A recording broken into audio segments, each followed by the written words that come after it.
Okay. Oh, Here your other ring. Wait, do you have both rings? No, just one ring. Oh, okay. What happened to the other one? The other one's like my travel and like bop around ring. Okay. Because this one's precious. Nice. Yeah. Here we go. Coming at ya. It's Wednesday evening for us. June 11th. It's been a bit of a hectic, sad, heavy week here in LA. Kind of felt like a big shit sandwich, if I'm being honest. So this episode is hopefully come in at a good time to distract everyone and take our minds off of things. I know I patched it in an episode a couple back, but really thinking about our immigrant communities, those that are being affected by everything that's going on right now. And links will be in the description if you're undocumented and are worried about ICE and just need to know your rights, or if you want to help out and get involved in your community and make it a safer, better place for others. So check the description if you want to get involved. But thinking of everyone and just, it's not okay what's going on. It's pretty reprehensible. Regardless of what side you stand on, treating other humans this way is barbaric, horrendous. There's no words, honestly, for how I'm feeling right now. So I'm going to try not to cry. And I just want to get into this really crazy fun theme I have this week. But we do have new merch, and it feels odd to be like, oh yeah, we have new merch, guys. But I've worked on this now for 4 months with our amazing merch team, getting it right, getting it perfect for you guys. And we are all wearing a piece of clothing from the new merch line. Lauren, what do you got on over there? I think you can describe it better than I can. You know cloths, words, and sounds, and I don't know those. Lauren is wearing this amazing brown sweatshirt. Hers is light brown. I'm in a brown sweatshirt as well, but mine is dark brown. And the two sweatshirts have 2 different cuts. Mine has like a dropped shoulder seam here that you'll see if you're watching on YouTube or looking on the Instagram. Go look. And then mine is terry. So mine is like really heavy duty material on the inside, whereas Lauren's is also heavy duty, but hers has a soft finish. And Lauren's hangs really nicely. So if you're a curvy gal like myself and you love a sweatshirt that just like hangs loose and kind of off your hips, the light brown might be for you. And then Justin has our new Gab, Gossip, Tea, Chisme shirt. And it's like, it's got THT in like blue letters underneath, but it's like super subtle. And then it's got like a grapevine going across the letters. Like, haha, I heard it through the grapevine. I love it. The tea, the gossip. So it's been really, really fun to design. But I think it looks like it could be a designer shirt. It's actually, I was telling Morgan, because it's my first time seeing it, it's my favorite thus far. I think it's so cute. Thank you. And that's not even the best part. Okay. So we all love like a good customization, a fun craft, especially right now. Like getting into crafts and like doing cathartic activities is so good for you. So with the hoodies, it comes with 1 patch on, and it's just like a standard like staple 2 hot takes patch. And then with the hoodie, you get a total of 12 other patches that are all 2 hot takes related. So it's our Let's Dive In. We have the Slug waiting for an update. One of our tour tees are Heart Guys. So this is like a 2 hot takes society, little cherries that are fun. Maybe my personal favorite, the coconut. Nice. Always. And he says 2 hot takes social club. Am I the asshole? Cute. So we've got some really fun patches, and they're meant for you guys to like be able to arrange how you want them. I'll post a picture of how I think I'm going to arrange mine, and then you'll see on a final reveal, like an episode later. I can't wait. The coconut Yeah. definitely was not the asshole. Just saying. It was, you know. No, but it's meant to like be able to do fun stuff, and like I'm going to hand stitch, I think, some stuff on mine, like a little like horseshoe. And I know like chain stitching and like embroidery is really fun for some people. So I just really like, I want to see everyone be able to customize it in a way they find really cool. It's a canvas. It is. I love that.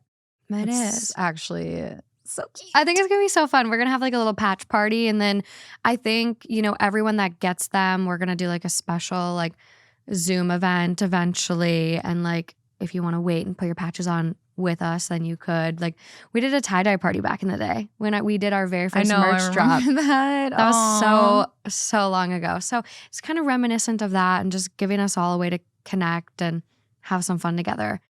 But anyone else have some life updates they want to share? Anything big going on?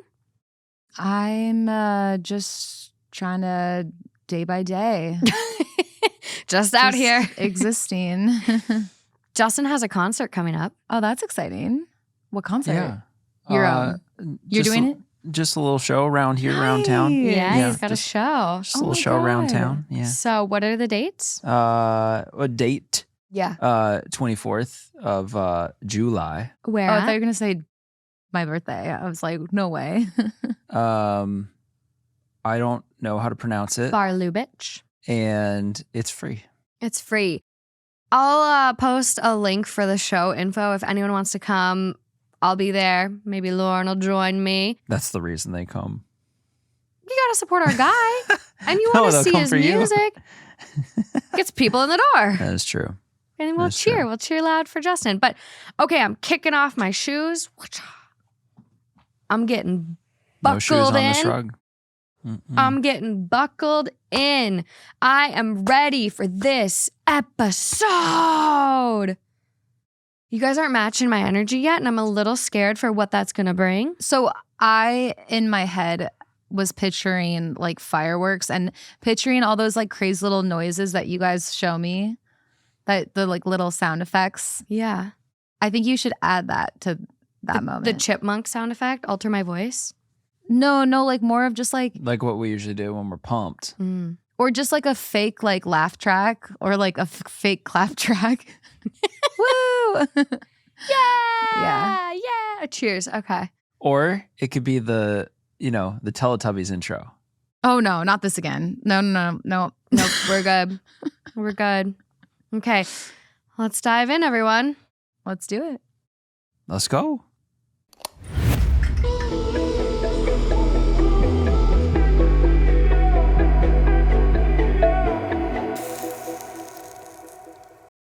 You can't do the Teletubby voice with the cool merch on. You're going to ruin the merch before it's even out there.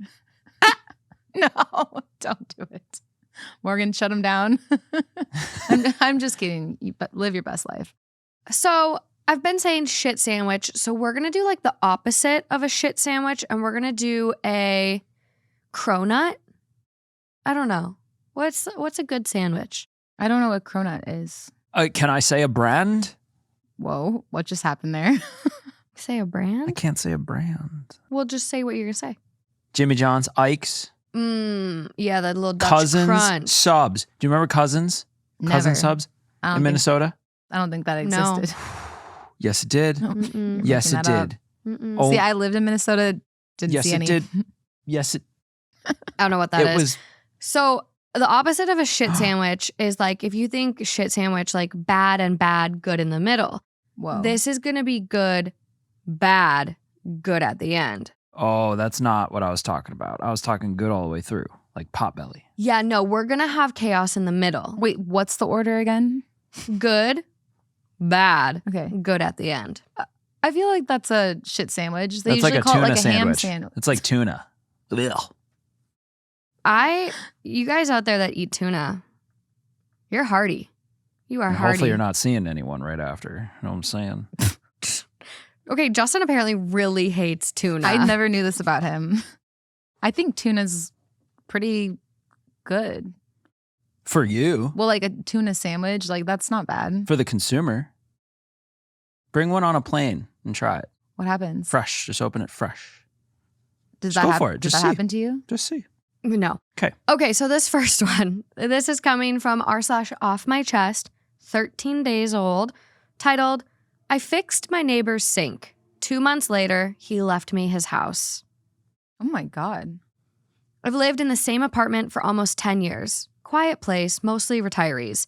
One of them was a grumpy old guy who never smiled and always wore socks with sandals. Are you kidding me right now? Oh my God. 2 months ago, I heard banging and cursing through the wall. I knocked and found him standing in a puddle with a wrench in one hand and a YouTube tutorial paused on his iPad. The kitchen sink was spraying water like a busted fire hydrant. I'm no plumber, but I offered to help. Took me an hour, 2 towels, and 1 trip to Home Depot. When I finished, he just grunted and said, "Huh, thanks." After that, I started checking in, bringing his mail up, picking up his meds, talking baseball in the hallway. He never said much, but he'd nod a little longer each time. 2 weeks ago, he passed away. Massive heart attack. I figured that was that. Yesterday, a lawyer called me. Turns out he left me his condo in his will. Paid off, furniture included. Apparently, I was the only person who, quote, bothered to give a damn. I still don't know what to do with it. I never expected anything like this. But I guess sometimes kindness boomerangs in the weirdest, wildest ways. Anyways, be nice to your neighbors. You never know who's watching or what they'll leave behind. Wow. Oof, I didn't know we were going to start with such like, Oh, you're making me cry. Okay, I can't look at you. It is true, though. I mean, kindness is honestly the greatest thing, because whether in a bad situation, a good situation, no matter what it is, kindness never hurts. You'll never be upset with yourself for being kind. Mm-hmm. You'll go home and regret if you were, mean or short with someone. You'll regret that, but you'll never regret being kind. Also, you never know. It also makes me think of like even simpler things like this, fixing someone's sink that's exploding everywhere. That's next level, but simply going out and every day challenging yourself to give someone a compliment, because we always remember when we've gotten compliments. I can think of each compliment practically that I've received, in the last few months. Oh, I like that jacket, or whatever it may be. They stick with you, and you never know what impact that's going to have on somebody. Yeah.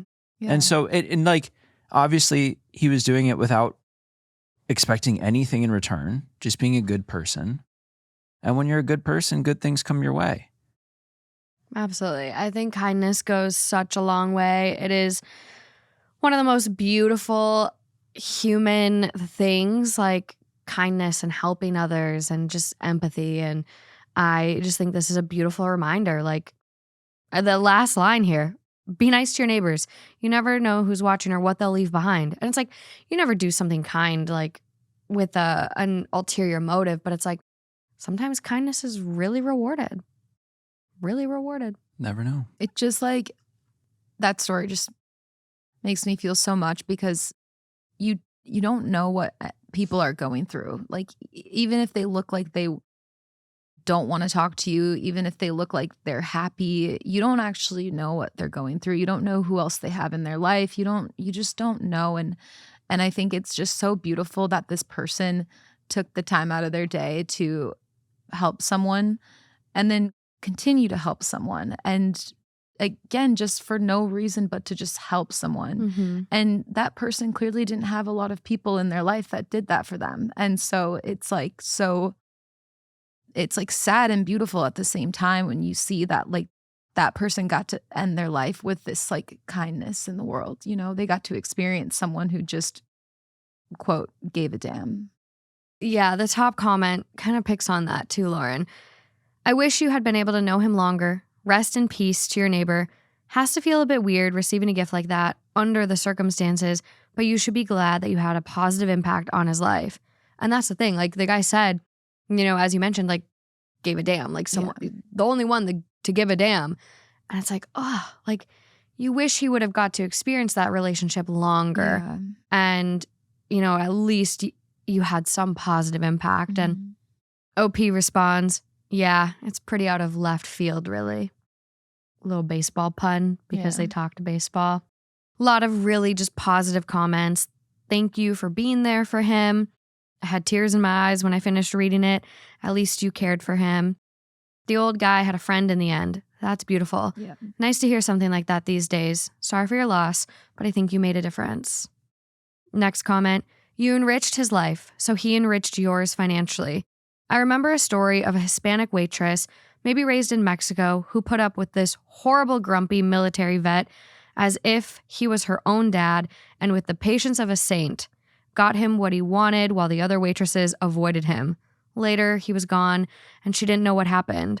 I believe he left her his car and maybe $50K. May Mr. Grumps be resting in peace in heaven. Amen. And someone comments, you're thinking of Melina Salazar. So apparently this is a story. Yeah.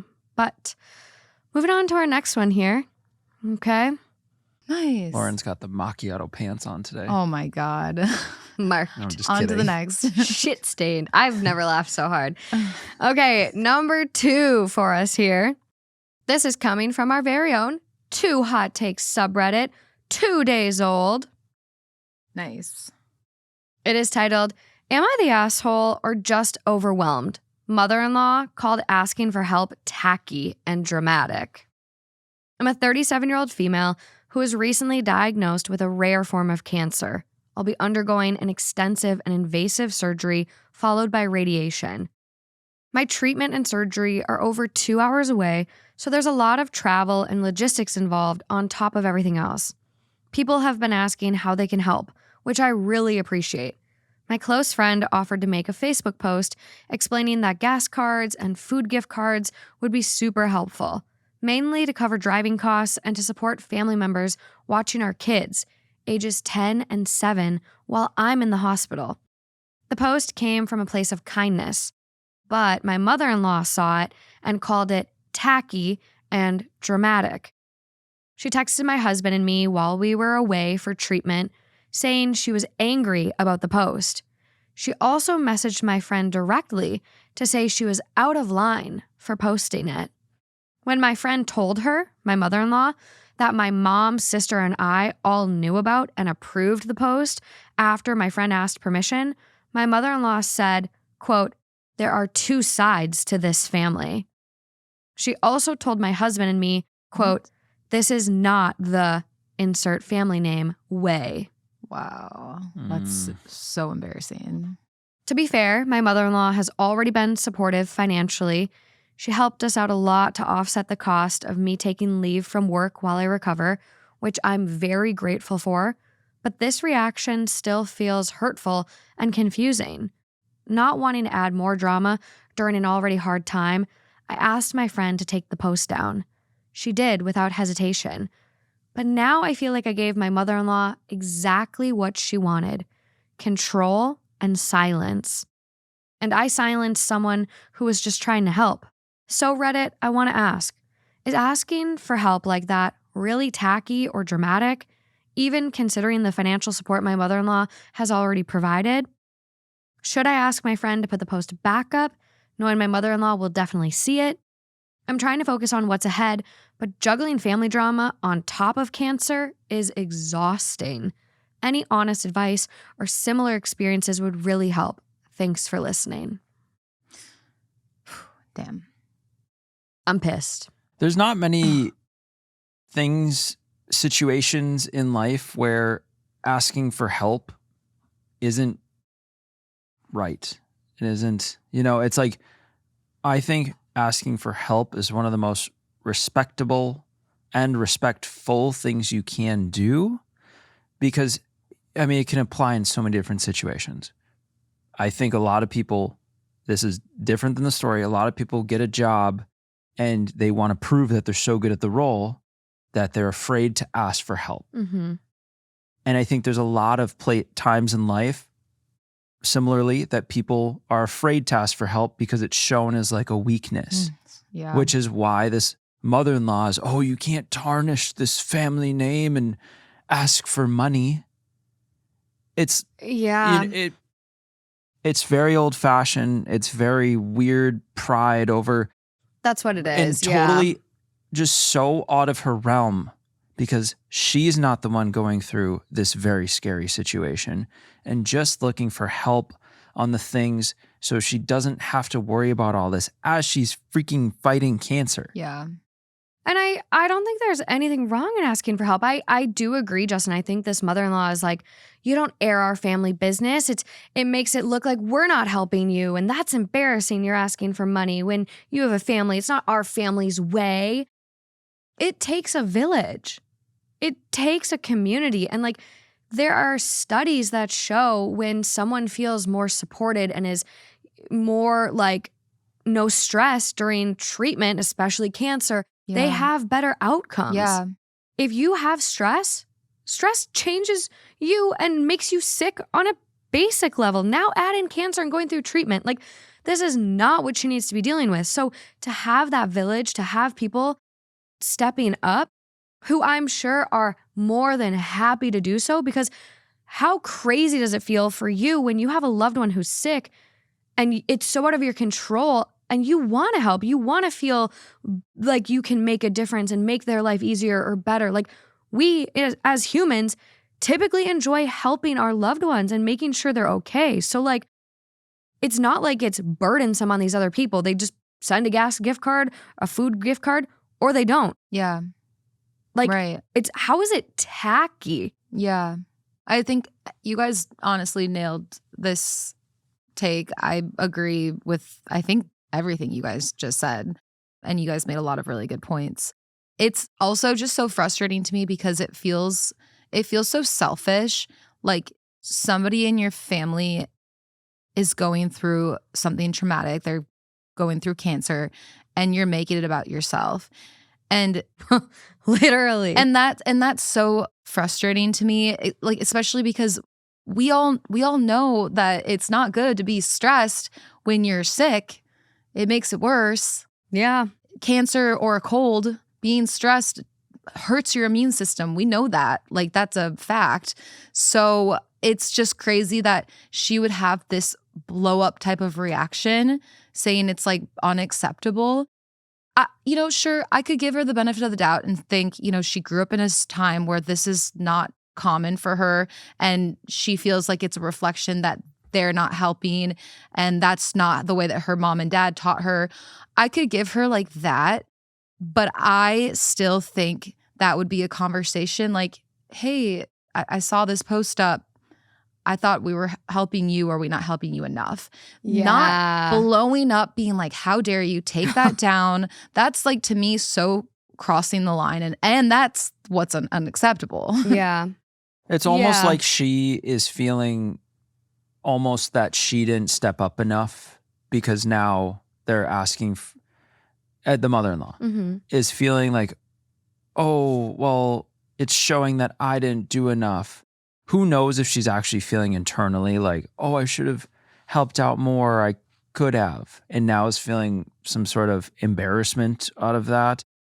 But regardless, you don't then tell someone that it's tacky. I mean, dramatic. It's not even approaching it. If you were approaching in a supportive way, right, to say, hey, I saw the post. I know it's a crazy time.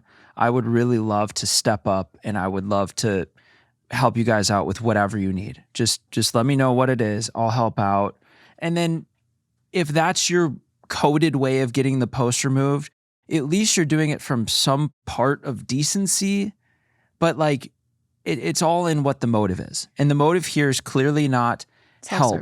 It's clearly, oh, we can't be seen this way. Embarrassment. But you know what I think it could be so too? Frustrating. I think it could be embarrassment, or it's the fact that she's not getting any recognition because the help that she's given, the support she's given financially, isn't on a public display like a Facebook post. You have all these people on the post being like, I'll give you a gas gift card, I'll give you a food gift card. But it's like, it's not like mother-in-law's going to comment and be like, oh, well, we already gave you $5,000, but if you want more, let me know. Like, she maybe wants recognition too.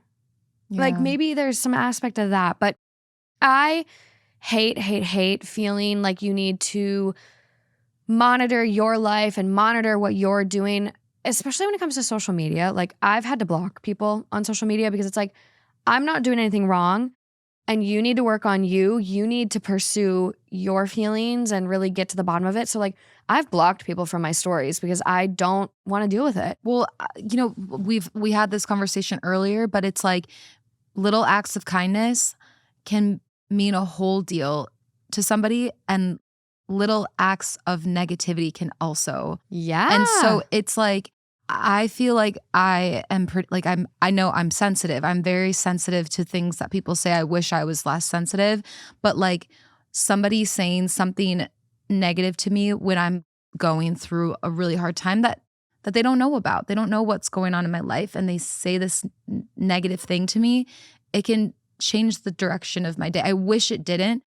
And I just think stuff like this, when you have people around you who are trying to control and just like they're trying to project manage your life to save themselves embarrassment of some sort. Like that's just such a bad feeling. It's not okay. No, that's like a really, like the way you put that too, like someone trying to project manage your life. And it's like literally like micromanage me. You're trying to micromanage me. Like, buzz off. Like, just say that we're not related and like move on. Let me do me. Like, if you're embarrassed, just be like, let's change our last name. Like, just unfriend me. Unrelate to me. I don't know. Scroll past the post. Yeah. Keep going. If you think I'm embarrassing, then just like move along. Like, you don't have to be attached to my identity. Yeah. No, husband. I hope husband says something. I'm excited to see if there's any comments from OP.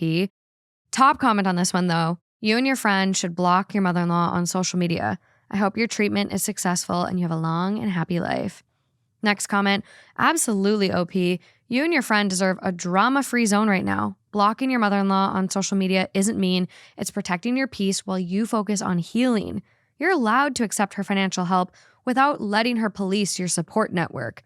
Take care of yourself first. And next comment down that has like the next second most upvotes. She's centering herself in your illness. When you get diagnosed with cancer, people want to help. It's a natural thing. Even if you didn't need gift cards, it allows people to feel like they're contributing in some way as you go through this really difficult process. Okay, I did not read any of these, and this person is like, it's weirdly like they're in my head. Wow. It also shows how many people love and support you. She had no right to take that from you.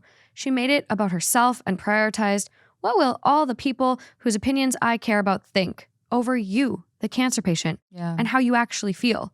In addition, she made you feel terrible and criticized during this already scary time in your life. I encourage your husband to talk to her and explain these things to her. This wasn't her call, it wasn't her business, and it wasn't her place to contact your friend. I wish you all the best and a full recovery. Let people show you love in all the ways they can. Yeah, damn. Isn't it crazy how us humans, we do that? Like the people who are closest to us and that we love the most and that we see day to day, that we care less about their opinion than these random people that are just like sometimes show up in our life. Why do we do that as humans? Why are we sacrificing the opinions and the feelings of the ones we care the most to impress people who we don't even like rarely talk to? You know what I think is a great example of that? What? Is the show Schitt's Creek. Because we're now on our third round of it. You know how you pick shows up? No, it's like the 5th or 6th round. With Schitt's Creek, they start in a position of just kind of being lost in this hoity-toity world and not really in touch with reality. Yeah. Then it's so beautifully displayed how then they are in the absolute, I mean, they're in the trenches of reality all of a sudden. And it comes to a head when they go out to dinner for their anniversary and all of a sudden they're recognized by this couple that was in their hoity-toity place with them and all pretend, everything, our trip to the blah, blah, blah, like all the crazy shit. And they start, the friends haven't been in their seat yet. So they're just like, this town we went to, Schitt's Creek, it's such a disaster. Can you imagine living there? Oh yeah, Shitsville. And you see them actually stand up and say, you know what? That's where we live. And this guy sitting across from you, that's the mayor of this town.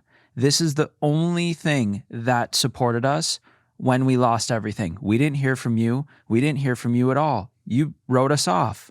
And it's so we just watched this episode. It's written that episode. It's written so well, and it exemplifies aspects of what you were just talking about. And it's a good rewatch, everybody. Go start it up again. You won't regret it. It's the best. Yeah, no, it's a really great show. I mean, it's amazing to watch. Like, I feel like you watch them grow as people throughout. You watch them go from these out of touch rich assholes to like, they're kind and they're caring and they they're human and It's a reality check, approachable. the whole thing. I It's a just am beautiful like, show. I can't get the image out of my head of David sitting in the farm. The like, in the Amish. field. Yeah, we just watched that too. Just David! in his like black dress or whatever he's wearing. It's so good. it's so David, all we're of here it. to get you.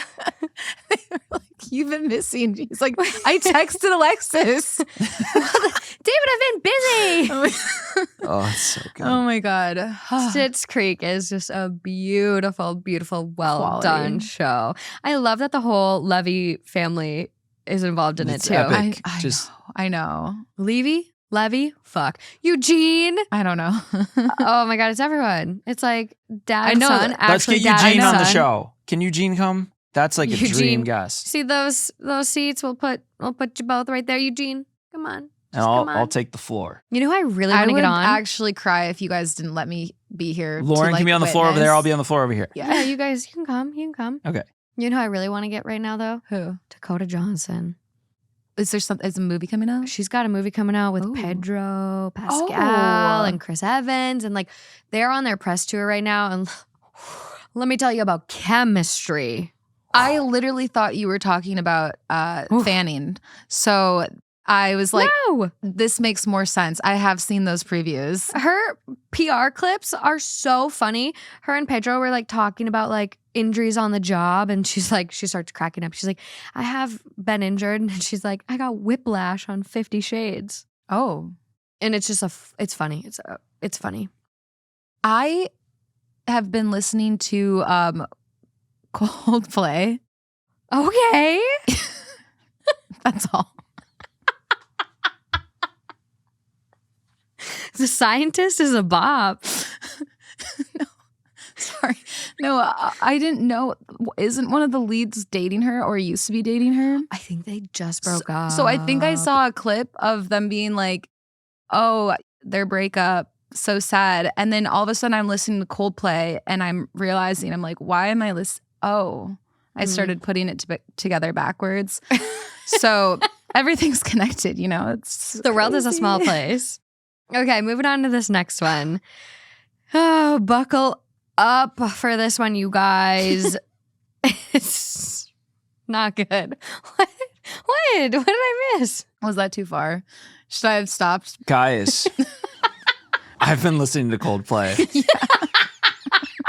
I had no idea where you were going with it. That's all. All right, let's go on to the story. I mean, at least you eventually tied it in, but at first I was like, dude, what in the hell is that? What do you mean? Oh my God, I kind of wanted to just end it there. It would have been really good. Oh my God, that was so fun. That was so fun. You know what's not fun? This next one's not fun. Oh no. This is also coming from our Two Hot Takes subreddit, 6 days old, titled, Am I Overreacting for Being Uncomfortable with My Dad's New Shirt? My, 19 female, dad, 45 male, is weird. Recent years, he's gotten into golfing with some of his camping friends and is starting to get pretty serious about it. Last year, him and his friend bought some Titleist gear, and then shortly after that got a hat in the same Titleist font that says titties. I actually thought this hat was super funny and would steal it all the time. Well, the other day I came home from work and my mom asked if I've seen Dad's new golfing shirt on the table. I hadn't, so I go out there to look, and he's gotten a Happy Gilmore jersey and a polo shirt that was filled with various sex positions. Oh. He had both of these proudly displaying on our dining room table. I was really grossed out. My mom then told me that my little sister, 11 female, had seen the shirt too. Mom asked her if she knew what it was, and my sister responded, quote, I probably shouldn't know, and walked away. I told her that it was gross, inappropriate, and that it shouldn't have been left out for my sister to see. She responded by telling me that she thinks golfers have a high sex drive, and that is funny and just what golfers do. Wait, All of- this is the mom saying that? Mm-hmm. Okay. All of my parents' friends, ages 43 plus, think it is hilarious and are excited for him to wear it. All of my friends, ages 18 to 21, all think that it is inappropriate and isn't something a dad with a little one should proudly wear, especially in a campground full of young kids. My mom says I'm overreacting and that it's not that big of a deal. I know he's a grown adult who can wear literally whatever he wants. He has a shirt of a stick figure humping the words, "fuck your feelings." But for some reason, this shirt is bothering me. And my friends have come up with some creative ideas on how we can ruin it. So really, am I overreacting over this shirt? I think you guys will be able to speak to this since you chose your wedding stamps very specifically. Hey, we did not. Did you get a crane? You didn't give me a crane. Well, I'm going to give you a crane when we get back to our house. Anyone who They has I don't know if I want a two, crane. They don't look like that. anyone that has two eyes that can see straight and they work. Even with one eye, you can tell it's not Wait, two I'm birds sorry. fucking. If you can you tell how far Is something this is a from you? sensitive subject? I'm sorry. I wouldn't have brought it up. I thought it was something we laugh No. about. If anyone actually thinks that, I don't think you should be driving because you clearly cannot tell how far something is from something else. It's depth perception. But have you seen the colorblind girlies on TikTok? Mm-mm. Oh my God, you guys. This girl is crashing out over her couch. Oh, I saw like a video talking about that, but not the video. Yeah. So this girl thought her couch was blue. And so she showed a video of her couch. Her couch is gray. Gray, gray, gray. Wow. And so she's just finding out that she's colorblind. And then multiple other women are now posting their couches. And this like, woman is like, she's like, I always fight people about this. So I figured I'd post it. Is my couch brown? Her couch is red. Whoa. Her couch is really red. Can I tangent from your tangent really quick? Yeah. Really quick. Most people would look at this cup and call it red. Uh-huh. But what if I see this cup as my purple at the end of the rainbow? I see this directly as purple, but I know purple is red. And I see the world totally different from all you guys. When the light turns, I actually see the color purple, but I say, oh, I'm at a red light because I've learned that color to be called red. That's what colorblind people do every day. But you never know. How would you ever know that you're not looking at the same color and you just know it as a different name? I know that wasn't math, but it felt like a little bit too much math for me. Okay, we can get back to it because I don't want to pull away too far. Yeah. So do you No, guys, I loved it though. Yeah, I but get no. what you're saying, but like it's Yeah. hurting my brain. Yeah, no, the stamps, our wedding stamps, if you missed that episode, appear to have two cranes having sex, but I don't. Making love. It would Okay. never be on a stamp. What the odd thing was, it is a stamp for animal conservation, So therefore, but I mean, I there's a- support the reproductive rights of animals, okay? But there's a foreground and a background, and clearly one crane is in the background and one is in the foreground. I'll try to remember to insert another picture here of them, but yeah, they're not doing that. It's a beautiful stamp. Here is the picture of this man's shirt. you know, it's not as explicit as I thought it was going to be. Like it's kind of sneaky. It's like the symbols you see when you go to the bathroom, but doing stuff. I mean, there's some wild positions. That right there, the woman with her Oh, yeah. legs up and a guy going down on her. yeah. A interesting, like, doggy, but like doggy from a missionary. A lot of standing situations. A lot of standing. Do you remember I bought a dice that looked exactly like that when we were in Prague as an intention to give to a friend as like a funny. No, sex joke dice are gift? great. Yeah, it's that's like when nice. things are cooling down, you just roll the dice and here we go. Mhm. Helps keep the creativity alive. Yeah, I thought it would be really funny and yeah, I don't know if she ever actually used it. I think it's probably just a prop, but it's fine. We should call and ask. Phone Yeah, a friend. Yeah, phone a friend. What I'm seeing here is just a guy that's never grown up. yeah. I like a joke. I think this shirt could be worn on a bachelor trip where you're Yeah. going golfing. Yeah. There's exactly. a time and a place when you're a single guy or you're having a midlife crisis. You just had a divorce and you're just out with friends on the boat. But like putting it on your Very table specific. for your 11-year-old Yeah, daughter to see. No, calling the 11-year-old over. Like, you've never grown up. You're grossly immature. Your wife is kind of living on Pluto, and I don't know, you're kind of beyond help at this point. Yeah. See, I feel for the 11-year-old because it is 18-year-old, inappropriate. 18 to 21, it's annoying. It's weird that your parents are doing this, but you're at a point where it's like, it's not going to have, hopefully it's not going to have any adverse effects on you. Yeah. But for an 11-year-old, it's just like, and the 11-year-old is more mature.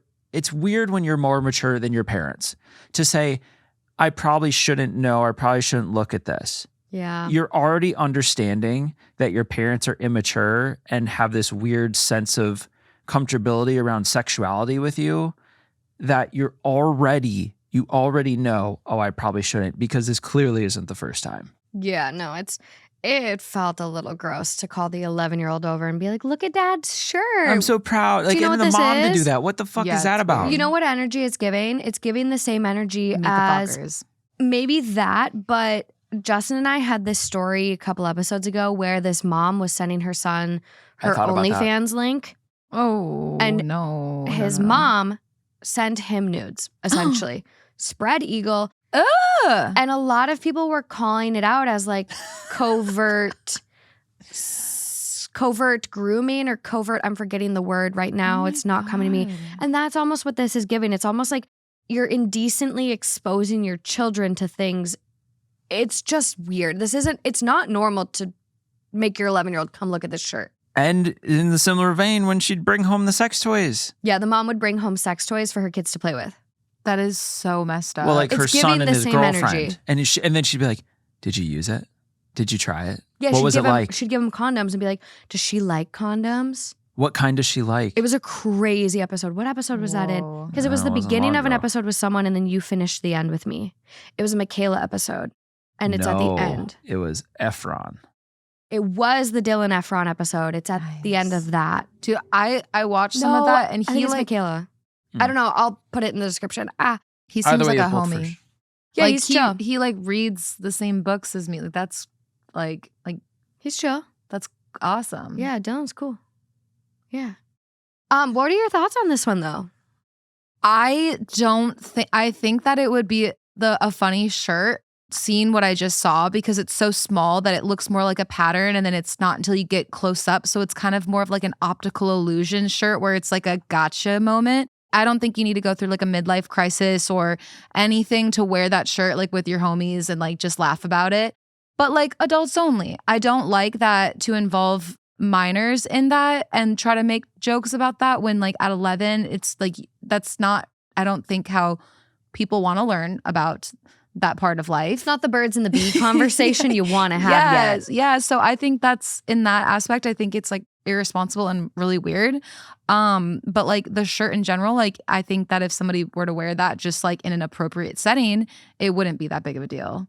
That's why, honestly, I'm more concerned with the mom. Like, Yeah. it's more weird Yeah. with the mom. Because But the she's like, dad "Come is look just at this." being Yeah. like, oh, I like sex stuff. But the mom is like, hey, go look at that. If you have any questions, let me know. Do you know what it is? Yeah. That's weird. Yeah. I mean, I think there's ways, because it is natural for kids to ask questions, but it's like the kid's not asking the question. It's not like you watched a show and the kids saw two adults, making out and then leading to a room. And it's like, well, what is that? Like, this was really kind of awkward. I don't know. Top comment on this one. Golfers have a high sex drive is a new one. And honestly, that's odd. What's odd? Golfers have a high sex drive. For the mom to say that, that's why your dad has this sex shirt. Yeah, that's Golfers just want to fuck. okay. No, that's odd. I thought you were trying to say that comment in itself No. is odd. Like, and I was just thinking about that time where we had an episode where I made a joke about golfers actually being nefarious, and I'm like, I'm just kidding. I don't want to give anyone anxiety about that. And then a bunch of people in the comments were talking about how there's actually like statistics around that. It's golfers and pilots. We looked it up. We yeah, did look it up. Yeah, and I was like, Yeah. oh shit, I forgot about fuck. that. Someone responds to that one. Golfers have a high sex drive. Someone should have informed my ex-boyfriend. Apparently he was not a high sex driver. That's why he's an ex. Mm-hmm. Yeah. It would be totally fine if he was just wearing it around with his buddies. It got weird when you said your mom already showed it to your 11-year-old little sister. Yeah. And then to be wearing it around other children, it is inappropriate to use around children, period. Not overreacting.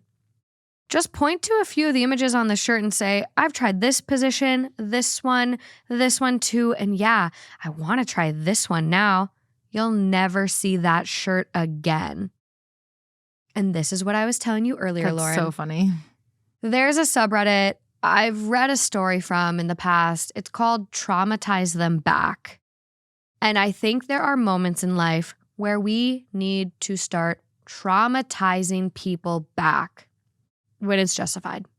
When you're going about your day and people are, getting in your business and being rude and mean to you, traumatize them back.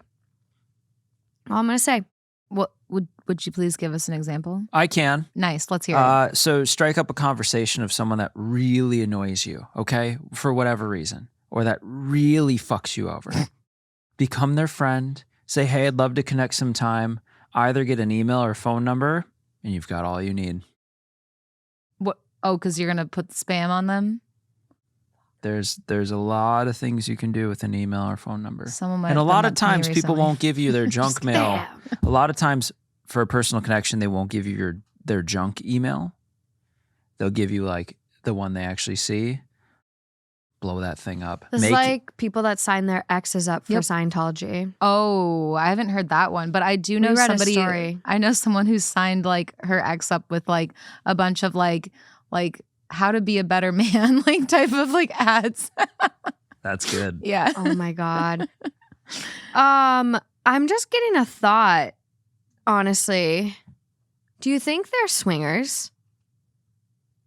Do you think Yeah. Do you think they're swingers? Yeah. Mhm. Like there's this mention of like No, it checks out. campground and golfers have a high sex drive. Like this is kind of giving swingers. No? No, yeah. But the shirt didn't have a pineapple on it. I wouldn't be surprised. Hey, OP, you're a listener. You're on our subreddit.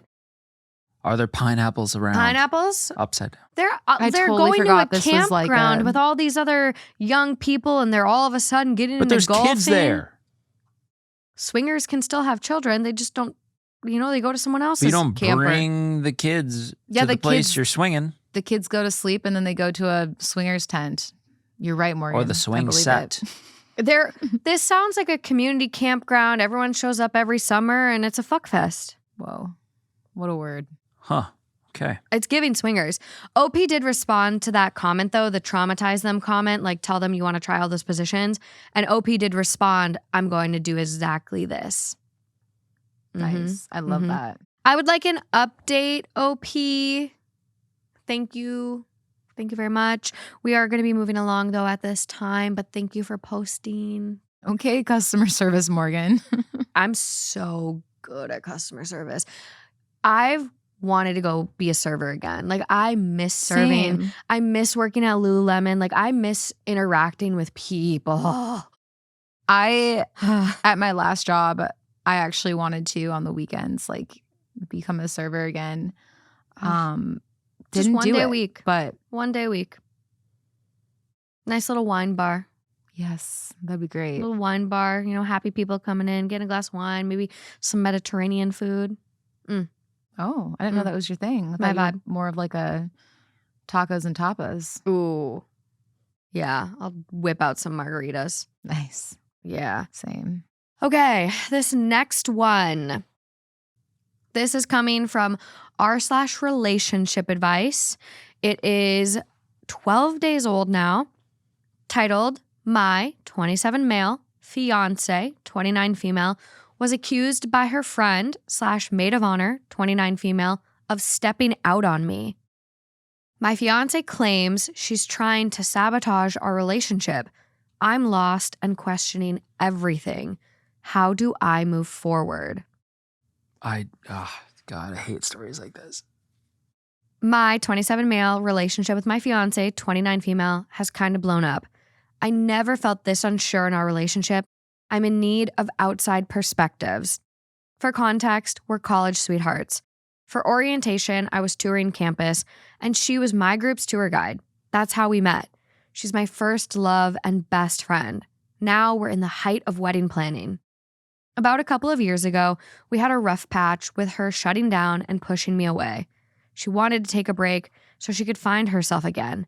I don't believe in breaks. I wanted to work through it together, but her mind was made up, so I agreed. We established boundaries for the break. We wouldn't see other people. We were to have checkups about where we were emotionally. The goal was to reinforce our foundation. The break was only a month. We bounced back stronger, but it's still a sore spot. The break was the most distant we'd ever been, and the experience highlighted why I'm against it. Recently, my fiancé had a bad falling out with a mutual friend / Maid of Honor, 29 female, who I'll call Joss for clarity. Some nasty stuff was said, and Joss accused my fiancé of being a bridezilla and an even worse friend. I hoped the rift between them would mend because they were close for a long time. They were like sisters, but my fiancé kicked Joss out of the wedding and uninvited her. The damage seemed to be done for both. The other day, Joss reached out to me and said that my fiancé wasn't being completely truthful. She revealed not only did my fiancé see other guys during the break, but also hooked up with someone on their annual girls' trip. She gave the guy's name, but I don't know who he is. On the trip, my fiancé's group linked up with another they clicked with. Joss said it was clear that the guy had an eye for my fiancé, and eventually she and he began wandering off. My fiancé ignored Joss's attempts at talking her down. It was a lot to take in. My initial instinct was to shut Joss down. Up until this point, I trusted my fiancé fully, but I couldn't overlook how much Joss's account matched my doubts from back then. Like I said, we were the most distant during our break. It wasn't on my part. There were times she was AWOL on our checkups. During the girls' trip that fell on our break, she went radio silent in a way she wasn't on previous trips. There was truth to linking up with another group because my fiancé told me about it. She's still casually in touch with some of them. Right after the trip, she was gung-ho on calling the break off, how it was a mistake, and that she was in a better headspace. Joss claimed this was part of her falling out. She was pushing my fiancé to come clean with me before the wedding. She felt I deserved to know and wish she would have said something sooner. I didn't say much. I was too numb to really feel anything. I initially didn't confront my fiancé. I was trying to process, but she could tell something was wrong and kept asking. When I did confront her, she was a whirlwind of emotions. She mostly ranted about Joss, but I told her this was her chance to tell her own story. She asked if I'd hear her out. I promised I would. She confessed to seeing other guys during the break, but claims nothing happened. She also denies ever hooking up with anyone on the trip. I asked her why Joss would tell the truth about her seeing the other guys, which alone thoroughly broke our boundaries, but make up an elaborate lie about her cheating on the trip. She insists that Joss is trying to sabotage our relationship. She said the other guys meant nothing and I'm the one she was in love with. It was like she wanted me to be grateful for choosing me. She promised to do anything to regain my trust. She said we're starting our lives together and I shouldn't let Joss come between us. I wasn't very receptive to her. We fought and I told her I needed to think.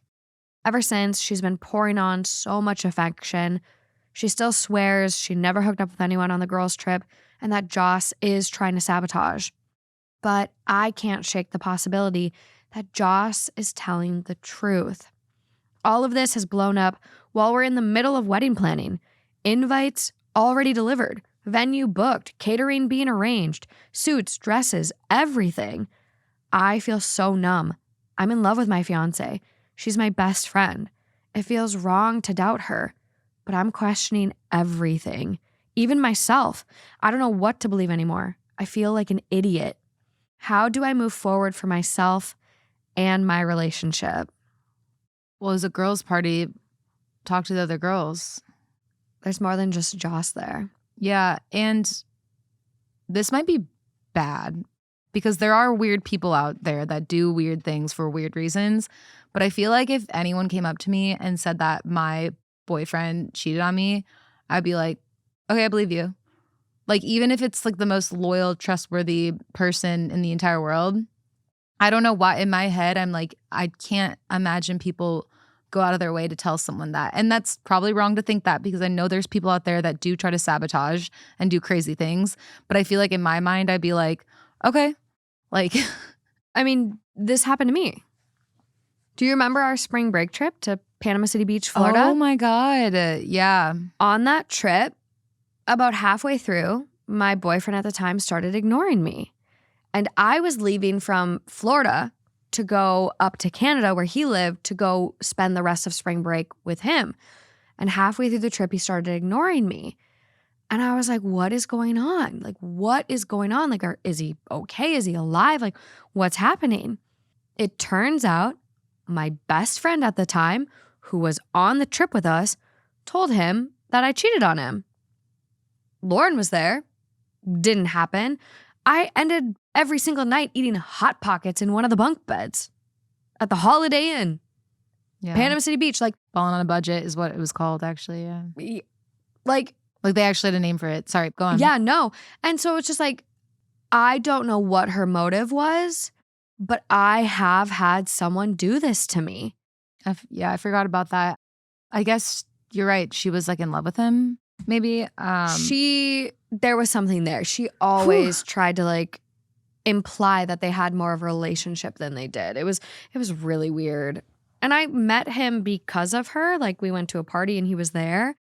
But I don't know. So it's like, it would be tragic. This would be like us, all of us here, and you going to Justin and being like, Morgan cheated on you. And Justin being like, why would Lauren lie? I've known Lauren as long as I've known Morgan. Oh, this is her and Lauren's best friend. been my biggest champion. Like, that would, And that's the thing. Like, this would be a mind-altering. Yeah. I don't know what you would do. Like, this is a really complicated, triple stacked shit sandwich. That's why I think, unfortunately, we need to call some people into question. We need to let's go full trial. Yeah, literally. I hate Girlfriend number stories. one to the stage. Like, or what is Honestly. it called? Bring To out the bring out stand. Maury. Bring out Maury. Do the show. Oh, yeah. You guys put that in a better perspective. I guess I was just thinking about it from. No, but Justin's been huffing and puffing the whole story. Like, I could feel his anguish while I was reading. So, Do you think that she was Anguish. lying? Or which one do you think is lying? I don't know, and that's why I hate stories like this, because Yeah. it's like Austin land, and Brutal. nothing gets me more stressed and anxious than some shit like that. Forgot where- about that. I watched that and thought it was going to be traumatic. It's like a cute movie. it's literally a rom-com. Yeah. No, it is not. Okay. That is the worst rom-com in the world. if It's a that's really rom-com. good movie, actually. It's very cute. Absolutely. Well, sure, it can be a good movie, but what happens in it makes me ill. Okay. It would be like you guys turning to me right now and be like, yeah, we were never ever this to you. This show isn't real. This relationship isn't real. You've been played the whole time. It's like how Ronald felt in the No, that Jury I duty. think, again, I think what you're thinking about is the Truman Show. Like that's That weird. was Austin Land is like bad. just super. It's the same shit, all right? It's the same you shit. know, But She knew what I she was think, I know going that's the to thing. the land of Without giving anything make-believe. away. Yeah, I'm like, no, it's fucked up. You can't do that to somebody. I need I- everyone in this family, this Two Outtakes family, to watch Austin Land, and and give us your thoughts on we will this. literally do a poll. Yeah, please. I think that this comes down ultimately to a gut decision. And also the decision that if it happened or if it didn't, does that drastically change the future? You were on a break. Yes, you set standards. We're way beyond that. We were on a break. We're getting married. Does that change your love and your outlook for the future with this person? Because that's what it's going to come down to. Unless you can get a full crazy trial together and get everyone to take the stand and really get all the facts or even a little bit more information, you're really, truly never going to know. It's one person's word against another, one person who definitely has a reason to try and take this person down. But the thing that got me is the fact that then they were like, well, it started over the fact of I was wanting her to confess before the wedding. And it's like, I get how that could be a play, but at the same time, that doesn't feel accurate for me, though. I know, but there's just some really good, it's like two lawyers going back and forth in this. Yeah. And I feel like you're never truly going to know. So what does your gut say? Because my gut in the past has been right. And when someone was definitely cheating on me, I was correct. And it was a gut feeling. It came from no direct source. It came from a gut feeling. Yeah. So I think when all else fails, that's what you have to go with. And once you make that decision, you stick with it and you go forward. And that's the choice you made. Yeah. But there's no going forward and choosing to get married and then continually bringing this up. It's you decide now. No.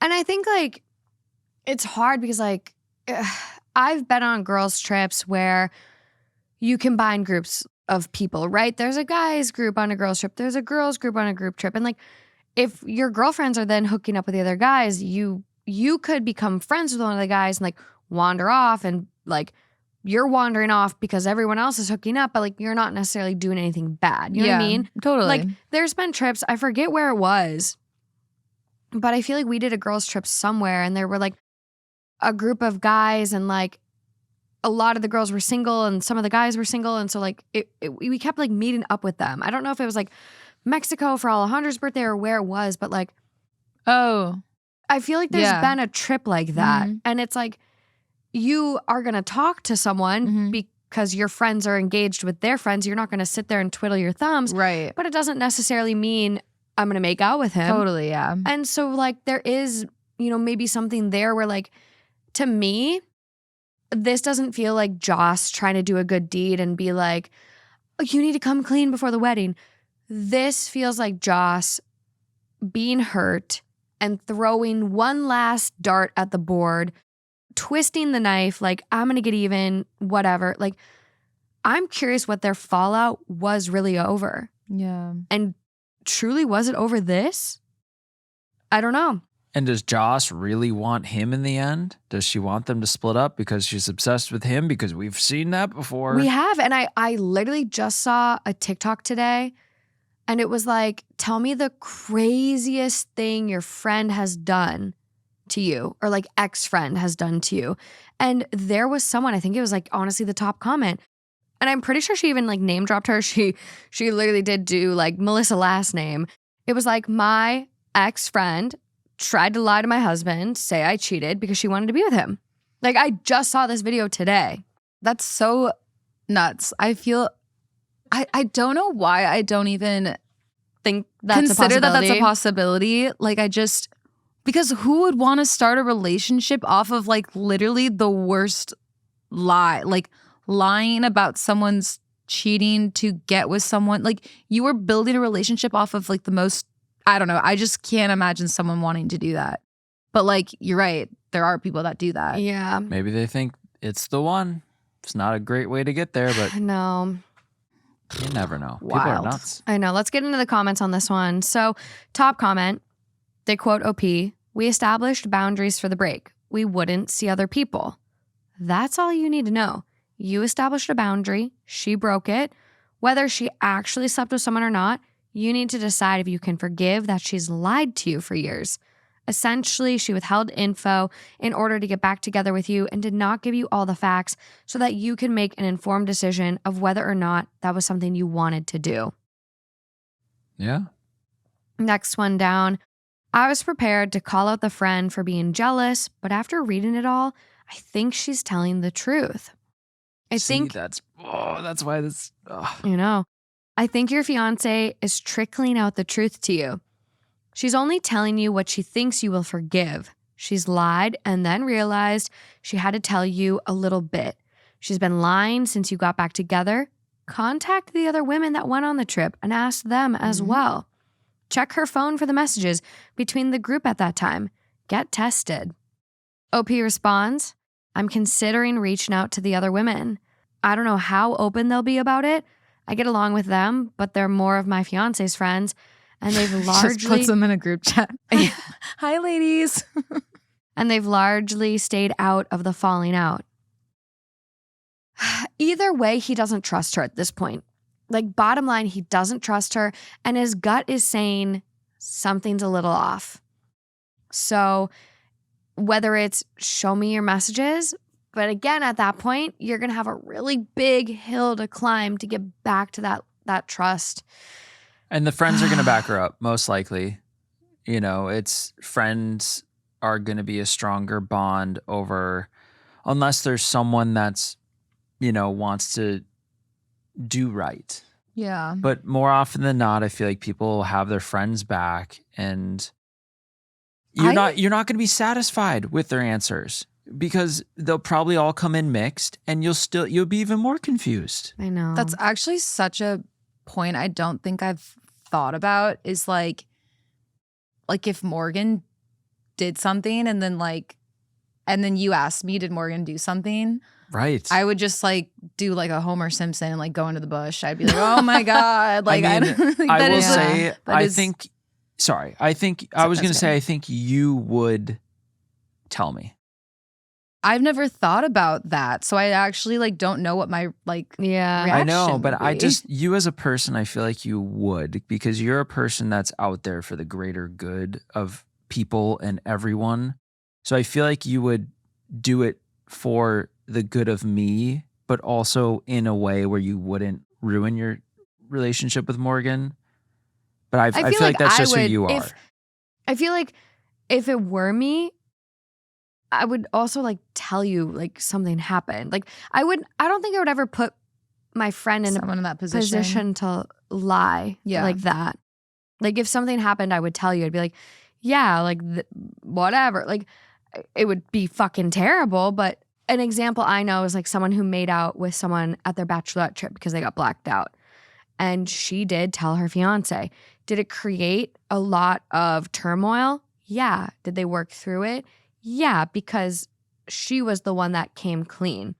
In this circumstance, it's not the girl, the fiance coming clean. It's him finding out because of her friend and only because of a fallout. Yeah. Like, friend would have kept the secret. Friend has kept the secret for how many years? So why now? So can she be trusted? You just don't know. That too. But you know what, you guys? We get an update. Oh, shit. I don't think so sometimes when we talk for a while, it makes me assume that there's not an update. Mm-hmm. So this is wild. Mm-hmm. Thank you to everyone who reached out. It helped give me much needed perspective. I wanted to give an update. I wanted a fuller picture before making a decision on anything with my fiance, 29 female. I knew her friends and bridesmaids would be a lost cause. I get along with them, but they're more of my fiance's friends, and their group runs deep. They weren't going to talk at the expense of my fiance. I asked Joss, 29 female, for more info and for evidence to her claims about my fiance hooking up with someone on their girls' trip. She said my fiance avoided talking about that particular trip, especially over text. Most of their arguments were in person, but she showed me texts from shortly after the trip where my fiance confirmed hooking up with the guy. She texted how, quote, it's in her rear view mirror, and she, quote, doesn't need a lecture about the past. She's focusing on the future. I knew the possibility, and my fiance already confessed to seeing other guys during our break, but I don't know, seeing those texts made it real in a way it wasn't before. In the text, she expressed regret, but it didn't make me feel better. I confronted my fiance, and I knew immediately by the look on her face. She came clean on everything. She thought Jess deleted the texts. Around the break, we were having serious talks about marriage. She started worrying she was missing out on stuff her single friends were engaging in. During the break, she sought validation from other guys and fooled around with that guy on the girls' trip. In her own words, she had a temporary high when he chased her, but felt worse about herself post-hookup. She claims the break showed her what was important and that she wasn't missing out on anything. She was reassured we were right for each other. I hardly said anything to her. I mostly just listened. I was too numb for much else. She kept asking me to say something, but what was there for me to say? I felt her actions spoke enough for us both. She kept apologizing for stepping out.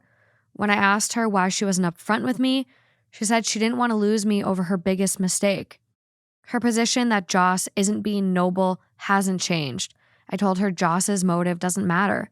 The truth is the truth. Yeah. She asked if I could find it in myself to move past this. She said she loves me and she's fully committed. I couldn't tell her what she wanted.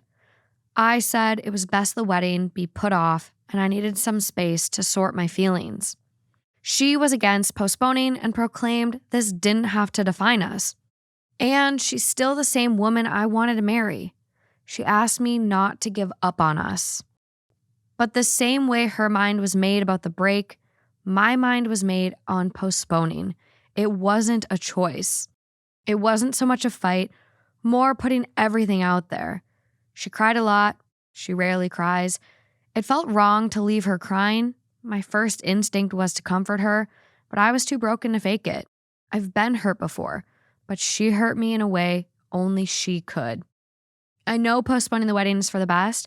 The reason why I didn't call it off entirely is because I'm way too much in my emotions right now. Hurt, anger, sadness, and somehow numbness. At all possible, I try to avoid making decisions lost in emotion. I need to clear my head. It's fair. I was so sure of my course and our relationship. My fiancé was my partner in every sense. She was who I wanted to make a life with. Sometimes she'd act so superior about our relationship compared to those of her friends. I feel so stupid. She says she's still the same person I love, but the fact is, she had a secret life I knew nothing about. I'm trying my best to understand that, but I'm at a complete loss. I'm not sure if I can move past this. All the guests have been informed of the postponement. Some questioned why, but I've been vague. I'm just too embarrassed. I feel bad for the guests, too. Some with limited means already booked flights and hotels and took off work for our wedding. That's how far we were in the home stretch. In some ways, it doesn't feel like my life. We were just together, wedding planning and discussing the honeymoon. The honeymoon was a surprise destination for her, somewhere she's always wanted to visit. Now we're here. I don't know where to go or what the future holds. Thanks to everyone again for the support. It means a lot. Oh, I just feel heartbroken for him because the thing is that she's telling him this one moment shouldn't define us, but maybe that one moment wouldn't have. But you know what does? You lying for years. Repeatedly. And you know what does? Getting caught and still lying. That defines the us that you're referring to. That's broken. And I don't know how you build that again. Cause personally, I don't think I would be able to. The line is what would get me.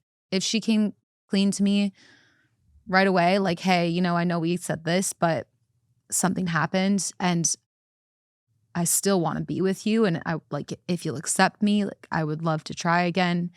If you won't, I understand.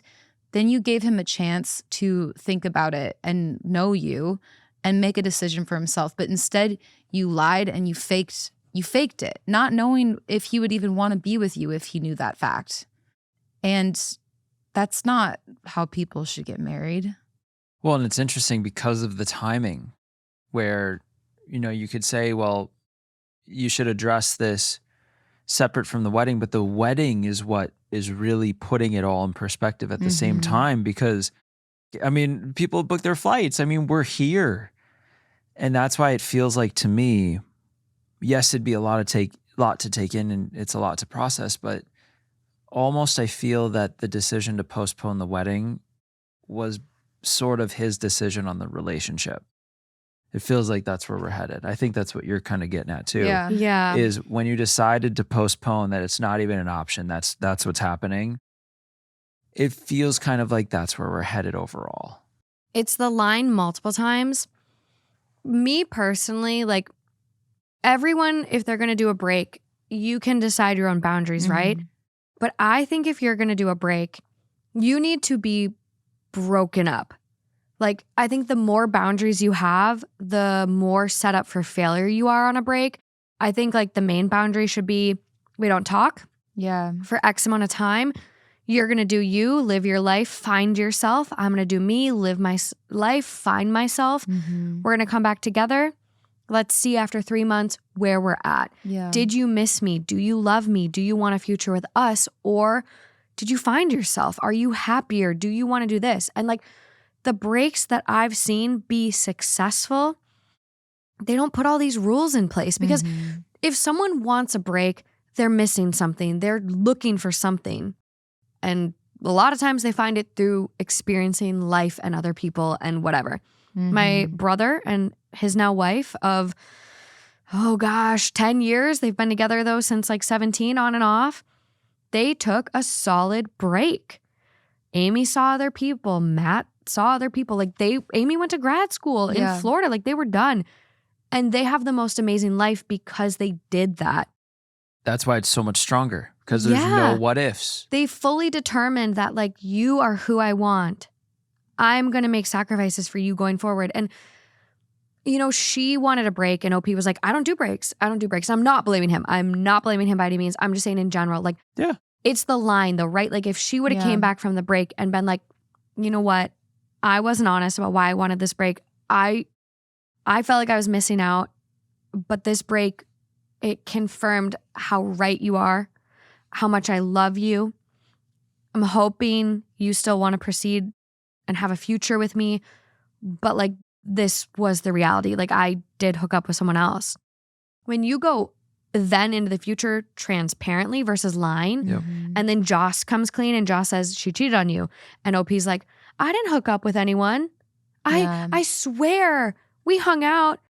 You just lied again. Yeah, exactly. That was your chance. You lost trust doubly because when confronted with a lie, you'll double down versus come clean. Yeah. You have no credibility now. How does anyone proceed forward with you? How can he trust you moving forward on anything? He can't. When he could see, when he was so twisted in his mind and his stomach, like sick for days, weeks, whatever it was, not knowing what to believe. And you were just trying to get away with your lie to like save yourself at like his expense. Like it's, how do you trust someone after that? I would have a very hard time. It's just like Austin Land. I mean, it's right there. It's the same thing. Exactly everything you're saying, Lauren. Literally, you're basically describing Austin Land. I think it might be time to just go hook up with Joss. You know what? I think that feels like a little bit of a petty revenge. I'm kidding. You know what? This show is called Two Hot Takes. Once in a while, we need to have a hot take out there. So you know, I applaud that strategy. You want some petty revenge? Hey, have it. You guys, this is about to get really fucking crazy. Ooh, I mean, a lot of times I say things to see how you guys will respond. We know that we understand. It's okay. So, you guys, we have a problem. Someone commented to OP on his post this update and said, OP, she wrote in confessions and deleted it. Apparently, it's way worse than you even know. See if you can find the confession. Wow. I did not fucking know this existed. I'm sitting over here now having a panic attack because I'm like, where is it? Can we find it? So OP goes a post, and this person included a screenshot of a comment of a summary of the post. And OP goes, are there screenshots of the deleted post? And someone goes, would it really change the fact she cheated, refuses to call it cheating, and you would have known none of it if it had not been for Joss? And the person who said there's a post, OP goes, I wasn't able to find it, unfortunately. Just had to go off what the person was saying. I'm sorry, brother. I feel like I read that in Hulk Hogan's voice. Yeah. Sorry, brother. But I don't know if it should really change anything. If you want to deep dive, you can ask everyone who responded what was said. I'm sure you can get a clearer picture. And then they link the post, okay? So the post is titled, I ruined my own wedding before it happened. And it's deleted, of course. Of course. Just a Reddit couple over there. I wonder if they know that they're both on Reddit. Just like So here's what I think happened. I think she knew OP posted to Reddit. I think she was hoping he would see her post and then maybe like, oh my God, she is remorseful. But I thought it was way worse than how she described it. I'm not sure. Someone 3 days ago replied to OP and did have a copy of the text of the post. Whoa. So here we go. Nice. Here we go. Ooh, y'all are crazy out there. Don't do anything crazy online. Someone will have a copy. I cannot It's get true. comfortable in this chair today. I'm just like so unsettled by the stories, by this post. Ugh. So, text of the post. There's no easy way to say this. And honestly, I don't even know why I'm writing it here. Maybe because I can't say it out loud without falling apart. I was supposed to be getting married this fall to the love of my life. We met in college. He was quiet and kind, always too good at making me feel seen when I didn't even know I was invisible. He brought me coffee during midterms and held me when my dad got sick. He was ... steady in every way that mattered. But a year and a half ago, I asked for a break. I told him it was about needing to find myself, but the truth is I was spiraling. I was overwhelmed, suffocated under the pressure of a life that felt too perfect, too soon. I thought maybe if I pulled away, I'd miss him and it would reset something inside of me. Instead, I made the biggest mistake of my life. We had rules for the break, no dating, no hookups, check-ins every week. I broke every single one. I didn't mean to, not at first. It started small, late-night texts with a guy I met through a friend, drinks that turned into kisses, kisses that turned into guilt and silence. Then came a girls' trip. That's where I crossed a line I can't uncross. It wasn't love. It wasn't anything. It was a moment I wish I could tear out a time and burn. But I did it. I slept with someone else. I came home and buried it. Told myself it didn't count because we were on a break. But that's a lie I wrapped around myself so tightly, I stopped recognizing my own reflection, and I never told him. I just slid back into his arms like nothing happened. I told him I was better, that I'd found clarity. What I really found was fear of losing him, of telling the truth, and watching his face break. It almost worked until last week. My maid of honor, well, ex-maid of honor now, told him. She said I was lying, said he deserved to know. I called her a traitor, accused her of jealousy, of meddling, but deep down, I knew she was right. Now he looks at me like I'm someone else, and maybe I am. I keep trying to explain it, to apologize, to say that I love him and always have. But what does love mean when I shattered the one thing that held us together? Trust. I want to marry him. I want the life we planned. But I also know I made a choice, and that choice might have destroyed the only real thing I've ever had. I don't know if he'll stay. I wouldn't blame him if he didn't, but I had to say it somewhere because carrying this lie any longer feels like dragging a body I buried myself. So yeah, that is apparently her side of things. Account is Zoe Orbit 15. It has been suspended, but could be the other side of this. It sounds very fitting. It does, but there's nothing new. Yeah. There's not any, True. I didn't learn a single thing. Yeah. No, it could be someone who read OP's post and is posting it to stir the pot. It is interesting, OP, to be like, post? Do you have a copy of the deleted thing? Yeah. You know, I could see someone who saw their fiance's post and was like, he's on Reddit. Maybe he'll see this. Things go viral all the time these days. Like, you guys, how crazy have we been in the past with an ex-boyfriend and what we post on our Instagram story in hopes that they'll see it, or ex-girlfriend, an ex. Like, you will put crazy stuff out on social media to get a feeler, to get a response on your story because you're clinging for any hope they see it and come back, miss you, respond, engage. Like, we've all been there, right? Oh, we've all done that. Yeah, you post Okay. you post something with a coded message in it Yeah. for Dude. one person Yeah. to see. That's what I'm saying. I want to tell this story because it was like one of the craziest things ever. But I was head over heels for this guy in high school and he was in college. I was a senior, he's a freshman.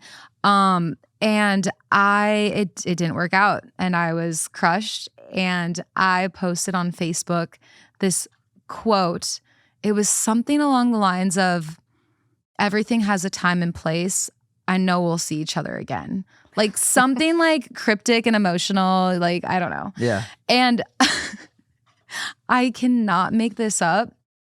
He had deleted Facebook and deleted everything. Like I didn't have his number. I didn't have any contact to him. And it was like 7 years later. And What? yes. 7 years later? Yeah. And I got this memory from my Facebook that said this quote and I laughed at myself. I'm like, oh God, I was so dramatic. Like I just was so crazy about him and hoping he would see that and it would like spark something in him. And anyway, like a couple days later, or actually I think it was the same day, I get a Facebook message request from him. And he said, I moved to LA.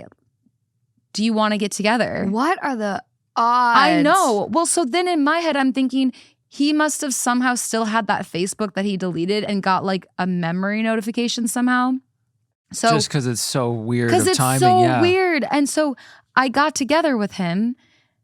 And finally, at the end of our conversation, I brought it up. I'm like, did you see this memory? Yeah.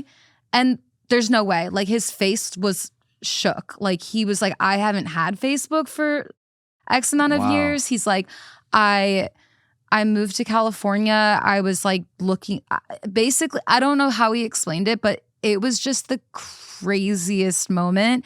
And so I feel like that's like the only time I can really share this right now. But what you said is so accurate, is that we do post things sometimes when we're hurting in hopes that somebody that we're hurting will see it and it'll spark something in them and maybe they'll change their mind. Because at the time he was like, I'm in college, you're in high school. And I'm like, but change your mind.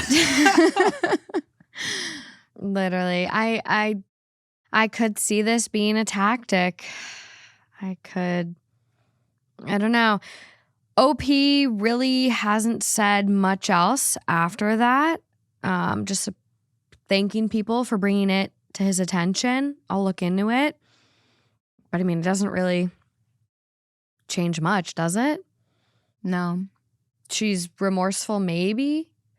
If it is her, she's posting, sharing her side. But like, again, kind of like Justin said, it's no info. It's not, I've completely ruined I mean, in a sense it is, I've ruined my life. I ruined my wedding before it even happened. But it's interesting, the title was, I ruined my wedding before it even happened.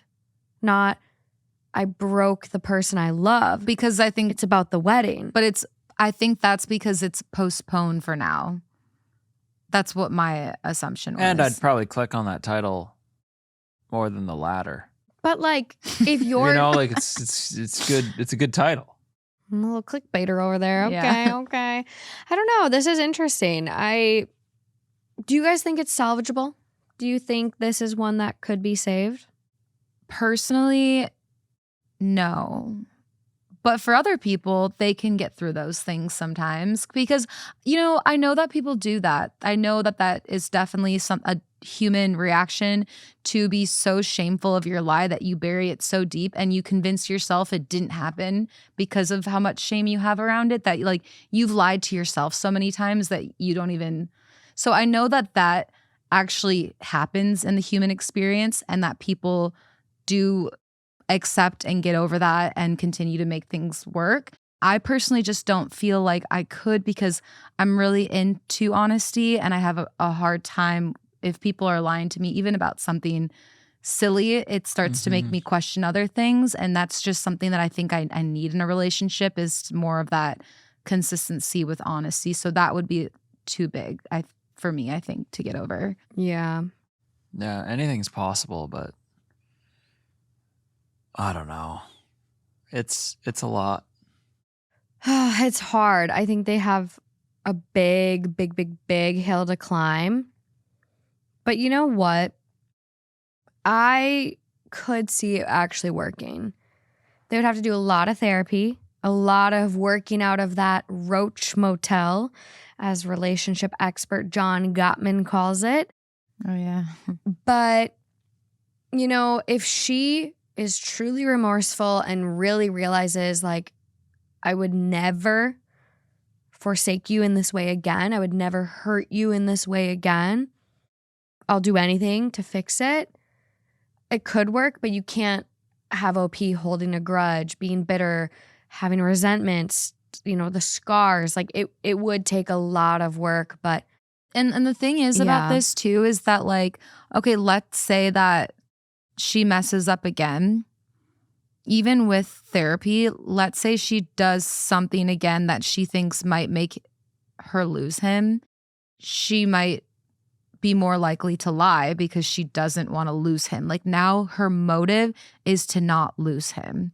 And that's like really hard to come back from, because the relationship should just be about joy. Now, like, if you're in a relationship where you're starting off in all this therapy, it can work, but it's really difficult because, like, now she might feel like she's on thin ice. Like, oh crap, I forgot to take the garbage out.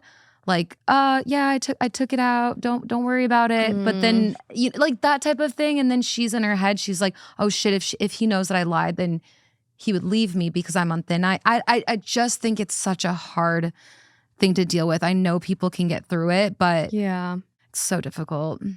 let us know what you guys think about this one. I'm very curious, all your thoughts. I gotta move along. We gotta get through them. So this next one is coming from Am I Overreacting? Titled, Am I Overreacting for Getting Upset My Dad Cropped My Wife Out of Our Baby Announcement Post? Oh gosh, what's going on here? We just had our first baby. My wife, 30 female, and I, 31 male, took a picture together holding the baby for the official announcement. I sent it to my parents and said they could share it. My dad posted a cropped version with just me and the baby. When my wife noticed, she asked if it was a mistake. I called my dad and he said, quote, well, I figured people only care about the bloodline stuff anyways. Oh, okay. My wife is not white, for context. Oh, no. I am. She was devastated. Oh, gosh, what a jerk. I told him that was disrespectful and racist. He said I was making drama over a photo. My mom is saying he meant no harm and I'm blowing it up. But it doesn't feel like just a photo. Am I the asshole for making a big deal of this? Absolutely not. This was going to be a funny story. I thought there was some type of like stupid little drama, but if it does have something to do with race, that's so messed up. Yeah. And even if it doesn't, it's still messed up. Like on any level, Yeah. it's just like, why? No, I mean, we've read so many stories where a parent has a problem with someone's partner, and that can come from who knows what place, for a variety of reasons. If there's something that happened in the past where it's an estranged relationship, but that's not the case here, because that would have been talked about. And so, honestly, when I first read this one, I did not read the whole thing. I only read the title. Yeah. I was on the same line. I'm like, oh, he just must not like the wife. But if race does come into this, like, that does make it 10 times worse. Like, you have a very clear message from your dad that, like, he does not like your wife. He does not approve. And he's racist. Yeah. And so honestly, you got to cut him out. I don't think you're overreacting at all. I think bare minimum is he gets cut out. He doesn't deserve to know your child if that's how he feels about that child's mother. Literally. No, you lost your privileges. So crazy. No, Bye. I thought it was going to be something like, I thought it was going to be petty as fuck. Yeah, I thought it was going to be like, well, I was going to play it off like it was an accident because I'm older and bad with technology. But really what happened is your mom was mad because she didn't share her cupcake recipe and she said we shouldn't post her until she shares the cupcake recipe. Like, I thought it was going to be something like silly like that. Yeah. So do we have more context or what's going on over there? So it is 3 days old now. 6.2K upvotes in Am I Overreacting? So it's getting a decent amount of traction over there. Top comment, Protect your wife from the racism of your parents. What your dad did is unacceptable, and your mother excusing it makes her complicit. Your wife should have a loud voice in what happens next in regards to her relationship with them, and she shouldn't be made to feel she has to decide anything right now. Childbirth is incredibly taxing in ways you can never imagine, physically and emotionally. She needs time to heal. Additionally, you both need time to bond with the baby before you try to process this foolishness. Nothing should hinder this adjustment phase. That means the best solution may be going no contact with them for the time being. The behavior is targeting her, and she should never be made to feel she has to talk to or share space with people who have shown her profound disrespect. Yeah. Once you've both figured out the rhythm of your new normal, you can decide if you want to keep no contact or choose what boundaries you want in place if interaction is allowed. No contact gives you a minute to adapt and rest, giving you much clearer heads to make decisions about the future. Well, it is a big thing to cut off parents, to change a relationship dynamic and really hold a boundary. Because this was posted in Am I Overreacting, it makes me feel like if you're considering that you could potentially be in the wrong for this, that this may be a pattern, this may have happened before with them, and that it seems the boundary has not been upheld and it is not stuck. I think we're now at a point where the boundary needs to be concrete. It needs to be set in stone. And yes, like everything the top comment said, take your time. Nothing needs to happen right this second. Don't continue being all happy family with your parents, but see what, the mother of your child needs in this moment and up until, and then, you have time to sort out, but definitely this is at the point where it's like boundaries here and boundaries staying. And we're not, questioning if we're overreacting. I know it can be really complicated with parent-child relationships where you almost feel like, am I crazy? Because someone can manipulate you to feel like you're in the wrong when obviously you're not. So I just hope that it can stick this time. Absolutely. And there's a comment here where they say, it's not just a photo when it erases someone's role in your life. Yeah. It's not like he just won an award for some baseball game and he's holding it up and they, and they cut out the wife because they're just like, no, this is his moment. It's like, it's such like a family unit moment where it's like, it just doesn't even make sense to cut out the other half. Yeah. Literally the baby's here because of her too. Yeah. What if we, Justin and I have a kid, if his mom were to post a picture of just him and the baby, even if it was a picture that I wasn't in and she posts just a picture of him and the baby, I think if I was postpartum, I know me and I'm really sensitive, I would overanalyze that and be like, there's other pictures of me, you, and our baby. Why am I not included in this? Why did you pick the one where I'm not in it? Why am I being excluded when this is my baby too? Yeah. Do you know what I just went through to bring this baby here? And exactly. Maybe that's just postpartum and hormones after and everything you're going through. But no, I think that's very valid. This is your baby. You want to be included. This is a big, huge, important, incredible milestone for you guys as a family unit. It should be showcased as a family unit. You can also tell when people crop pictures. Now it's just him standing awkwardly. Was it a sign or something? What did it say? Oh my gosh. How was it announced? It was just a photo of the three of them. Right.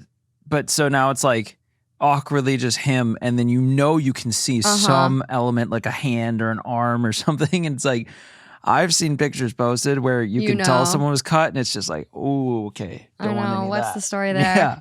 Trying to see if there's any comments from OP. None in relation to this post. However, OP has since, as of 2 days ago, been very active in r/just-no-mother-in-law. And so clearly, some dynamics there with mother-in-laws and moms. Okay. I'm curious if OP and maybe wife are sharing a Reddit account now. Right. I was okay, now is it her parents too? What's happening here? Yeah. I mean, there's a comment here on another post from OP. Your mother-in-law's hypocrisy is Olympic level. She's projecting her insecurities and fears while pretending to be a moral compass. You've done the hard work. Her judgments are just noise. Keep the wedding low-key, save your energy for better battles, and don't waste your time trying to fix someone who clearly enjoys the drama. So, seems OP is very with it in clocking other people's issues and just kind of needed this to like get reassurance. Sure, Like, yeah. am I being crazy here? Am I reading into this? Or like, is this an issue? And it's a motherfucking issue. Shit sandwich. Moving along. So here we go. This is coming from 2 Hot Takes, 9 days old, titled, Found photos of my pregnant sisters and breastfeeding video on my boyfriend's phone. Ooh. What do I do? Whoa. Hi, fam. Longtime listener, and I've never had a problem like this that I needed advice on. Oh my God, this is a friend. First ever post, so bear with me, please. No. My boyfriend, 22 male, and I, 21 female, have been together since 2019, with only one breakup in that time. A little background. He's my high school sweetheart and also the only man I've ever slept with. We broke up previously due to immaturity on his part and not being ready for a life commitment. On to the issue. We have had a photo album of us we have been working on together since we started dating, and it's almost complete. I went into his photo gallery to see if there was any new good photos to add to our album to finish it off. We have an open phone policy. I'm scrolling and I see photos of my pregnant sisters and a video of my sister breastfeeding her daughter. I can't describe the sinking feeling that came over me and how fast my heart started to beat. The videos and photos were recorded from my phone 24 days ago while I was sleeping. I have no idea what to do or what to say of him. The one thing I've done so far is edit them on his Snapchat to where the video says, quote, "Why are these on your phone?" And to the pictures, question mark, question mark, question mark, question mark. I'm currently waiting for him to wake up and notice. Once he does, I'm not sure what to say or what to do. So Morgan and 2 Hot Takes fam, what do I do? Call the police first and get a restraining order. Break up with him. What? Ma'am, what's going on? Is there anything that would be reasonable for this? Is there any excuse that we can think of? It's her No, her Yeah. phone. not currently. Yeah. Her phone. So her phone had a video of her sister breastfeeding her baby. And while she was sleeping, took her phone, found the video, and recorded it on his. Got it. Or like airdropped it over. I think OP could tell it was a recording. Huh.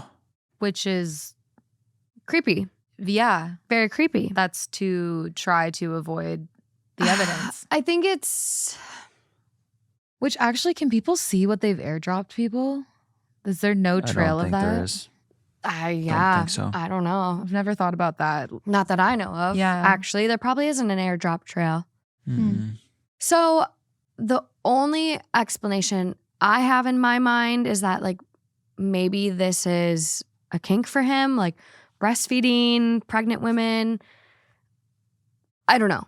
But Which is like, Or he's just into the sister, and that's like the closest thing he had access to. I don't know. either way, it's not good. No, it's not. But it's just so messed up. it's very clear, right? It's very clear here. It's not like the last one where we have no idea what to believe until the very end and the update it came out. But here it's like, nah, the evidence is right there. So what do you want to do? Because you say, when he realizes, I don't know what to say, I don't know what to do. But like Lauren was so sure, it's breakup number 2. Here Yeah. we go. We were right the first time, and here we go. Here's the only like innocent scenario I can come up with in my head, which is still Let's hear it. not okay. But like him recording that, sending it to his buddy and being like, bro, I hope my girl's boobs get this huge when we have a baby. I knew that's where you're gonna go. Look That's at still- these honkers. Isn't that the same? Well, I mean, it's Ugh. it's still messed up. Like I'd like still Yeah. be furious, but I'm just saying like in I'm trying to think of the least creepy, least like he's Yeah. into my sister way. And that's like the only thing I can come up with. But I kind of hate that I said it out loud because now I feel like he's going to use that. I mean, it's not like it's a picture, a nude of the sister. It's like, it's breastfeeding. But what about the pictures of them just being pregnant? Well, I don't Oh, know. yeah. It wasn't described. Yeah. Right? Is that like, I don't know, I what pregnant do- photo shoots are like? I'm curious the context of the pictures, but I don't know, you guys. I don't know. I just like It could be a pregnancy thing. I think it's a kink for him. It's just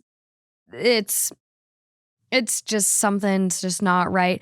You obviously have to have a conversation. I mean, you guys have been together since 19. You're 21. It's only 2 years? Well, 2019. Oh. So it's like 6 years. Oh. I'm bad at math. Yeah, no, that's a long relationship. And that's kind of where we're at. Like, we're about to hit 7 years. If I all of a sudden discovered you were recording my family members breastfeeding, I would be really weirded out. Oh yeah, I'd be right there with you. I agree.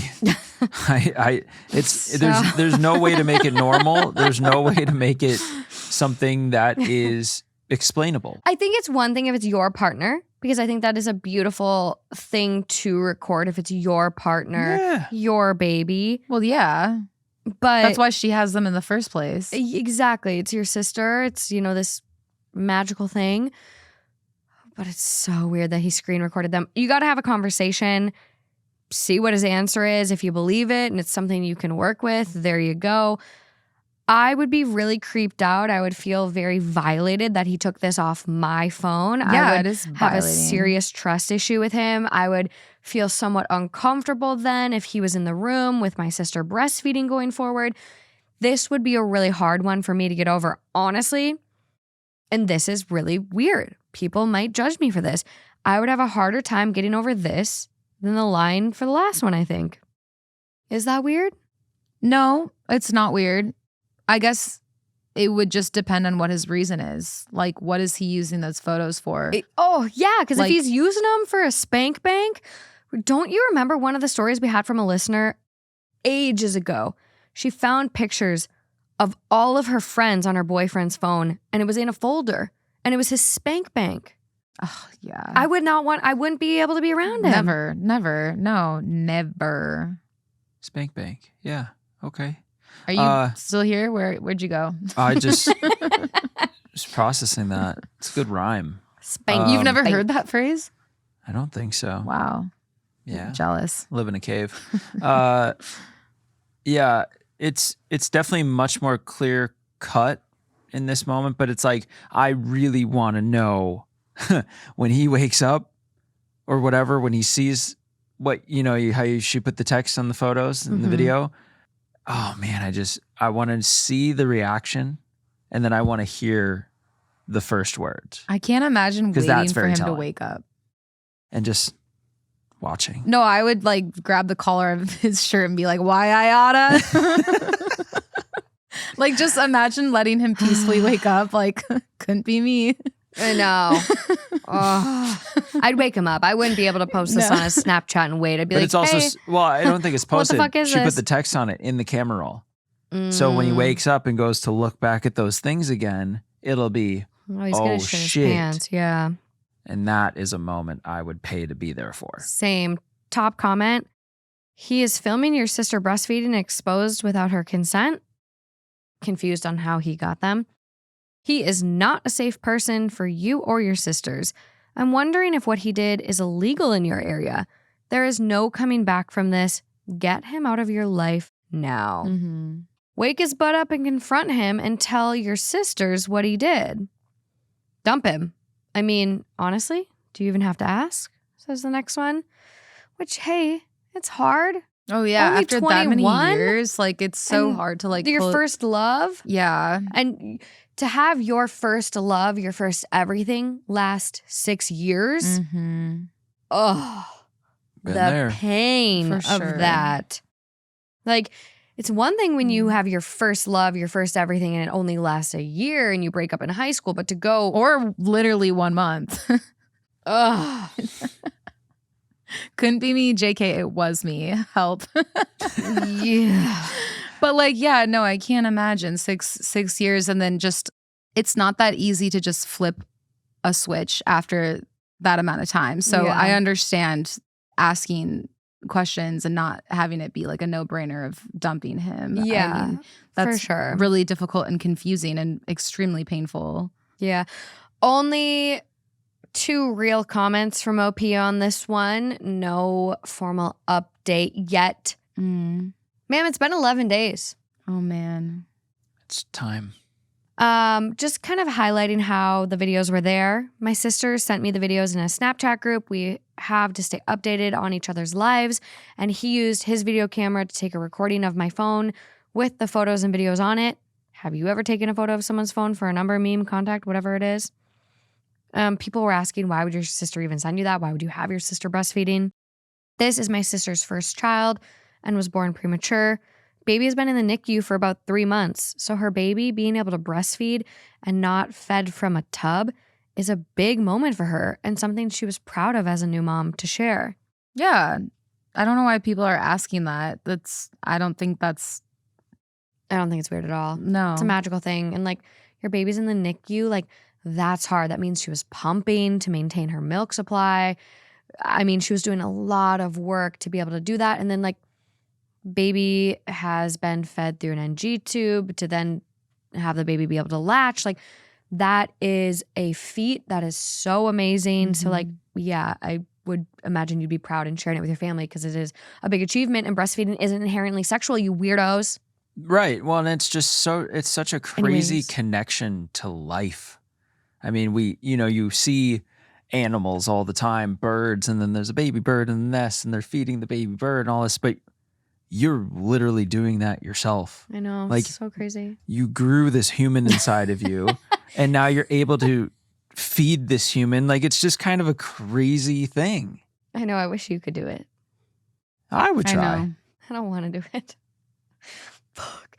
Also, we have a baby bird that's living right above our door. Lauren, you took a picture of it today. I It was did. really sticking up Is out it of the one? nest. Is it one or more than I one? think it's just one, and it was about to hop out of the nest today. Lauren it's got a getting- really it's good time. picture. See it? It's time. It's got a lot of feathers. That Yeah. thing's got to go. No, it's like ready to fly, but the bird keeps shitting in my shoes because I take my horse shoes off right before the door before I get in the house, and it's shitting in my shoe. Oh, he's big. It's a big bird. Time to fly. Look Time at to fly. he's like a little master. Also, did you guys put that Wait, there? wait. What? Are we sure that's not Mama? No, that's the baby. That's the head I've been seeing. What's down to the left? What's that? I'm getting up there tonight. No, you Also, can't disturb did you guys them. decide to put this on here or did The it come with it? gargoyle came with the house. Nice. And we believe in juju and not fucking it up. I was hoping you guys decided to put it there because that would just be such like a Mm-hmm. A statement. Yeah. Yeah. like so Yeah. random of you guys that I would be like, I think we All have right, to, I'm with it. Yeah. we definitely have to take it to our next house. It gives good juju. Oh, I don't know about that. We'll get a new one.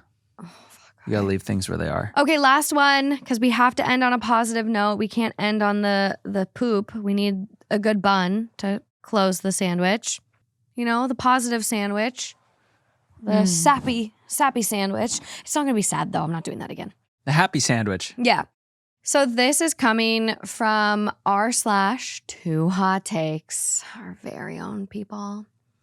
Titled, "She Made Me a Plate and I Almost Cried." I never thought a paper plate with food could get to me, but it did. I was at my college roommate's family barbecue over the weekend. The air smelled like charcoal and ribs. Everyone was laughing and calling each other cuz, even if they weren't actually related. I stayed near the back, mostly quiet, because I've never really been to a family gathering that felt like this. Warm, chaotic in a good way, full.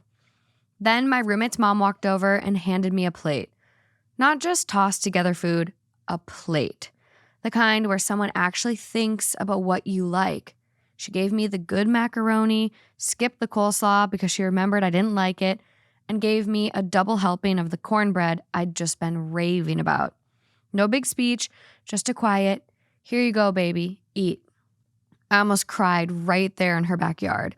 My own family doesn't really do that kind of thing. Growing up, dinner was just there. Get it yourself, don't be picky. I can't remember the last time someone made a plate for me without me asking.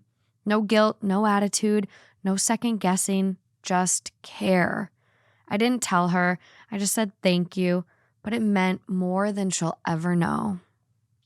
It's timely because I was just thinking about that this week. Like, it's actually so crazy. Like the friends' parents in my life growing up who actually like helped me and the ones who did the opposite. And it's just like, these things are so meaningful. Like you don't even know how much you could change someone's life, like especially a young person too. If you are an adult and you're around a young person, I think you should especially be mindful of making them feel included. We're so like afraid when we're young, and we grow up that way. Like there's so much shame that everyone experiences, embarrassment, like nervousness, not knowing our place, not knowing our belonging. Like it's so beautiful and so important when you hear little moments like this that can impact someone's life so much. And it's so simple. It really is. I think the most impactful things a lot of times are that simple, and they don't take a lot of effort. It just takes a little thought. And, you know, it makes me think about those videos you see where, you know, showing up matters, and it's a graduation for young, old, whatever, or some sort of celebration. And the person sitting there looking around, and then when they see the person, the way they just light up. It's so simple just to show up. It's simple to make someone feel seen. And that's why, I mean, we're really bookending this episode because it goes back to that just compliment, a comment, any sort of going to a restaurant and seeing an elderly person sitting by themselves. Say, hey, can I sit here? And challenge yourself to just try and start a conversation. Yeah, it may not work all the time. Yeah, you might get shut down. But for that one person that it actually works for, and you have a meaningful conversation, it's kind of like, you know, you won't necessarily end up with their condo, but it's that same sort of impact. Yeah, it really where is. That person will then go and talk about that for months. Some random person sat down with me at this restaurant and just started asking me about who I am and what I do and XYZ. It's so special. You can have the biggest impact from the littlest things on people. And I think it makes you feel good, not because you're doing it for yourself, but just from the pure joy you can inspire in others. Yeah, the response on this was really great. It's since been removed. And I don't know why. I couldn't even find it on my own subreddit. I had to go in some like weird red lib finder. But the top comment is, "To be seen is to be loved. You're one of her kids now." And OP did respond, "Wow, you're so right. I'll remember that. Thank you." Someone else goes, "Perhaps a handwritten thank you and telling her how much it meant to be included would give her as much warmth in her heart as the plate did in yours." And I think that's something like, write a thank you card to someone, write a letter to someone, call your grandparent, call a family member, a friend, check in with a loved one. Like, take today to make the world a better, warmer, happier place.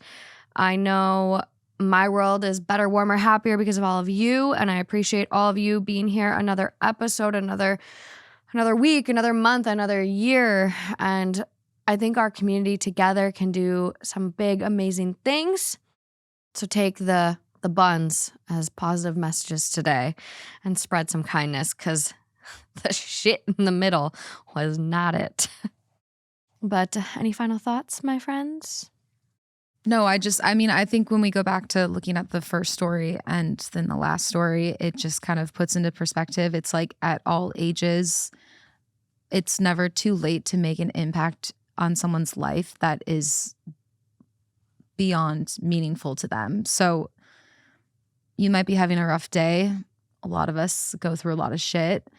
But when you're out and about and you're communicating with people in person and, online even, just try to remember that we are all human beings going through this complicated, confusing life together, and try to be kind, because life can hit you hard, and it's so beautiful when you have people around that are showing you this like positivity and this light. Absolutely. Okay. That's all she wrote, my friends. Lauren, your toe sticking out of that blanket. Whoa. I hope we can see that on the camera. Your one big toe is poking through the blanket, and that just made my night. So No free feet pick, one free toe. there we go. One Yes. toe. Until next time, guys. Until next time. Until next time. Bye. Bye.